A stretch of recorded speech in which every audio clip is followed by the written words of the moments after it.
तेल गरम होगा प्याज पकईदे आज अंडा मसला पोस्ट करी पुओं देखु प्याज टे भाजी टे ब्राउन हो देखु एटा भाजी होगला अनियन टा पूरा फ्राई होगला एम पकईदे अदा रसुण पेस्ट आउे एपट सेपट करदे भाजी होगला एवं टमाटो पकईदे पुणी थे एपट सेपट पकईदे एवं फ्राई होगला ए पड़ो लाल मिर्ची पाउडर हल्दी पाउडर गरम मसला पाउडर लुण एटा को मु पानी पके मिक्स करी पकेदेवी एटा मु मिक्स कर दी पानी पके एटा पकेदबा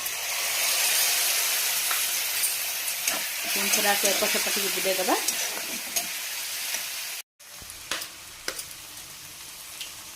अंडा पकेदबा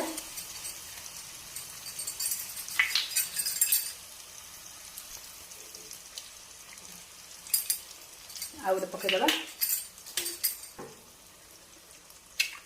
आम 3टी अंडा पकईदे टिके ऊपर को स्लाइड टिके लुण पकईबा टेस्ट मसला पकईले ना आम धनिया पत्र टी पकईदबा धनिया पत्र पकईदे एटा को एबे ढांकुटे टिके घोड़ेदबा देखंतु हेगला हमर मसला एक सुंदर भाव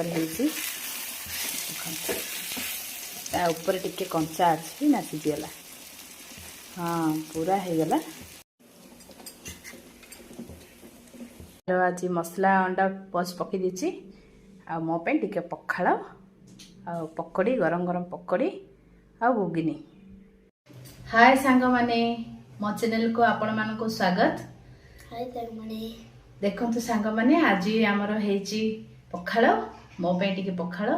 पखाड़ भारी पसंद पकोड़ी घुगुनी आउ पुओ ये बनी देती मसला पोच आ भजा फूलकोबी ग्रीन मटर आलू भजा करी तो तार डाली भात मोर पखाड़ पखाड़ को गरमा गरम पकोड़ी घुगुनी ता सांगे अंडा पोच मसला अंडा पोच बहुत टेस्टी कि शांति आपण मानक क्या एमती खाइबाटा पसंद मत कमेंट निश्चय जनइबे मो वीडियो भल लगे आपण माने निश्चय मते मोर चैनल को लाइक करिवे कमेंट करिवे आ जी नुआ देखुचंती से माने सब्सक्राइब करिवे खाइबा।